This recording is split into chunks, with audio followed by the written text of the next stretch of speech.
Hello and a good Monday morning to you, my razzle dazzle sparkleberry weedy sea dragons of caramel apple orchard frolics. Coffee cheers to you. It is I, Hallie, with today's weekly reading book review. It is episode 2 of October 2025. And I had a very short reading week with some mixed results. So we're going to talk about the 2 books I read this week, the book I'm currently reading, and the books I may or may not read next. So pour yourself a cup of coffee, should you like to talk about books. Yes, please to admire my beautiful, beautiful Crayola mug I got in Easton, Pennsylvania, home of Crayola and its factory. Anyway, the first book I read and finished is The Beast the Bethany, Book 3, Battle of the Beast by Jack Meggitt-Phillips, illustrated by Isabelle follath. Amazing. I love this series. It is illustrated. It is quirky. It is weird. That's all I can say about it because I love it. I love it. It's ridiculous. So definitely start with the first one. And then if you like it, keep reading. Like I said, number 3 in the series are all available in paperback currently. Cool. Okay. The next one I read. Okay. This is Alice Feeney's Beautiful Ugly. Just notice the L is backwards. It's weird.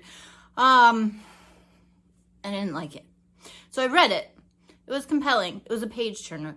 I did like how it ended, satisfying in all the ways that thrillers and mysteries are. Like, didn't see that coming, really, sort of. Okay, you got me, sort of. There were 2 scenes I really didn't like that were very triggering for me, that I felt were unnecessary to backstory. There you have it. So I did love the setting. A writer whose wife has gone missing, has writer's block, and his agent says a past client has this remote cabin on this remote Scottish island. Why don't you go there? He goes, you have to take a ferry. There's no tourists. There's no cars for non-locals. There's only 25 people on the island. Things happen. Whatever. But again, triggers wasn't for me, and there you have it. Okay, that's all I'm gonna say about that one. Hope to wash that out of my head. Okay, currently reading something completely different as usual. This is The Princess Swap, the first one in the series. Not that you have to read in order, but I know there's at least 2 of them. This is Cinderella and the Beast and Beauty and the Glass Slipper, and I do love our little characters on the front. We've got some gorgeous sprayed edges.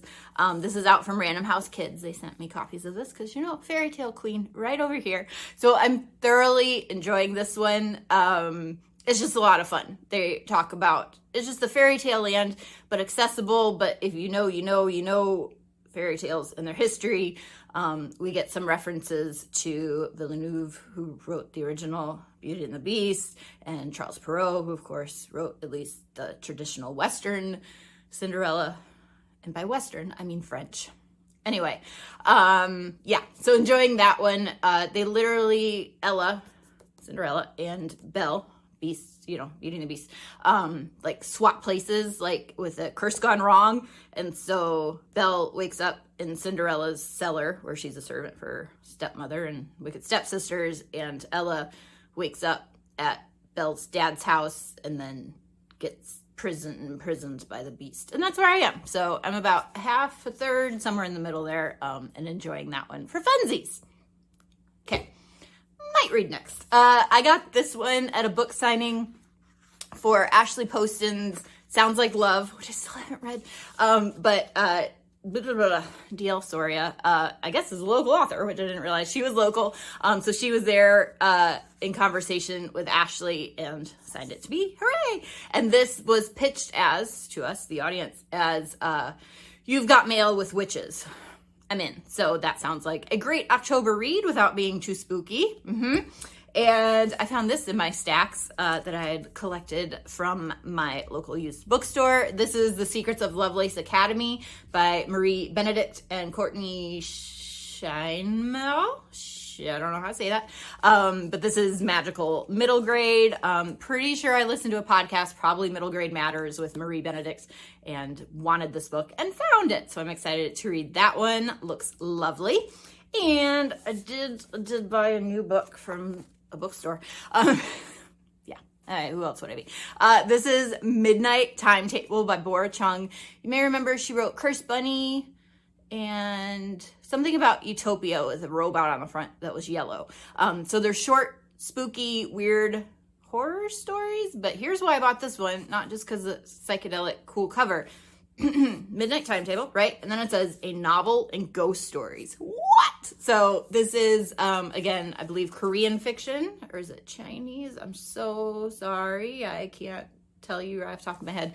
But looking forward to that eventually, if not this week. So that looks successful. I can do that this week, hopefully. We'll see. Okay, coffee cheers to you. Let me know what stories you're reading, loving, enjoying. It was a weird week, guys. So I'm gonna get my booty back in the studio and enjoy some High School Musical, the series, season 4 with a friend who I've been binging that with. Okay, I will talk to you guys later. Love you.